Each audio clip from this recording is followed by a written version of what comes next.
नगर food उपखंड उनारिया अलीगढ़ तहसील road Churu कस्बे में रोडवेज बसों के बाईपास से निकलने को लेकर ग्रामीणों में भारी आक्रोश है। आरोप है कि अधिकांश बसें निर्धारित रूट की अनदेखी कर कस्बे के अंदर आए बिना सीधे बाईपास से गुजर जाती। इसमें छात्र छात्रा, महिला और बुजुर्गों को भीषण गर्मी में घंटों बस स्टैंड पर इंतजार करना पड़ता है।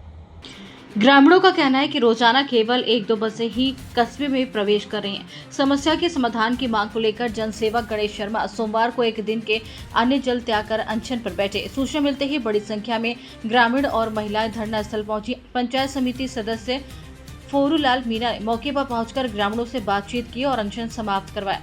गणेश शर्मा ने बताया कि वे पहले भी मुख्यमंत्री आवास जयपुर और एसडीएम को कई बार लिखित ज्ञापन दे चुके हैं, लेकिन कोई ठोस कार्रवाई नहीं हुई।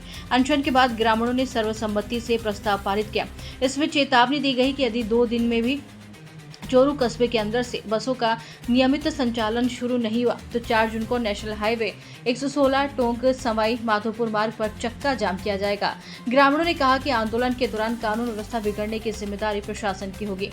इनका कहना है लंबे समय से शांतिपूर्ण तरीके से ज्ञापन दे रहे मुख्यमंत्री आवास से एसडीएम कार्यालय तक सभी को अवगत कराए गए, लेकिन समस्या को गंभीरता से नहीं लिया गया।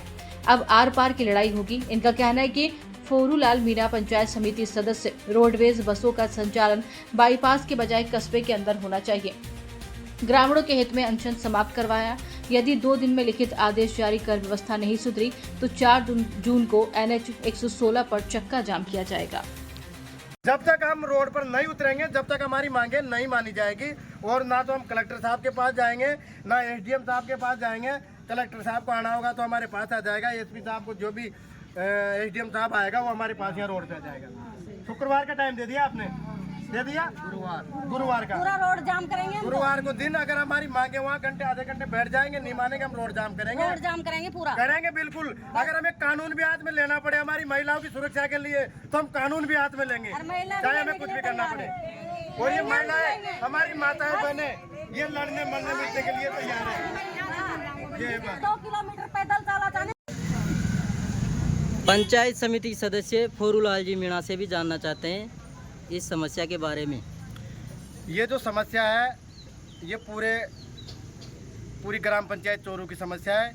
चोरू की बहन बेटी है, जो हम सबकी बहन बेटी हैं, क्योंकि जो रोडवेज बस वाले हैं, टॉप से जो बसें आती है उनको बहन बेटियों को, बहू बेटियों को, हमारी माताएं बहनों को वहाँ 2 किलोमीटर दूर उतार के चली जाती हैं।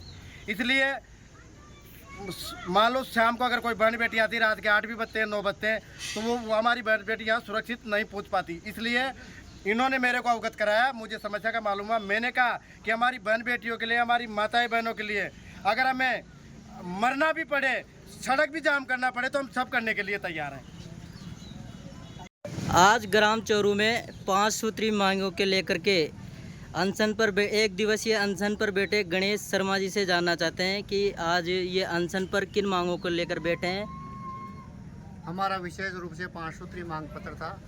हमने सीएम साहब को भी दिया, माननीय कलेक्टर महोदय को भी दिया और उपखंड अधिकारी महोदय को भी दिया चेतावनी के रूप में कि हम ऐसा नहीं, 5 सूत्री मांग पत्र पर हमारी कार्रवाई नहीं होती है। मुख्य रूप से रोडवेज की मांग हमारी पूरी नहीं होती है 5 दिवस के भीतर, तो हम आमरण अनशन और 1 दिवसीय अनशन शुरू करेंगे, साथ में महिलाओं का धरना शुरू करेंगे।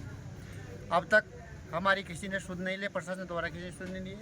हमारे CR महोदय श्रीमान फोरूलाल जी मीणा साहब आए हुए हैं, इन्होंने हमारी पीड़ा को समझते हुए आए हैं, और हम अब भी प्रशासन को 2 दिन का समय दे रहे हैं।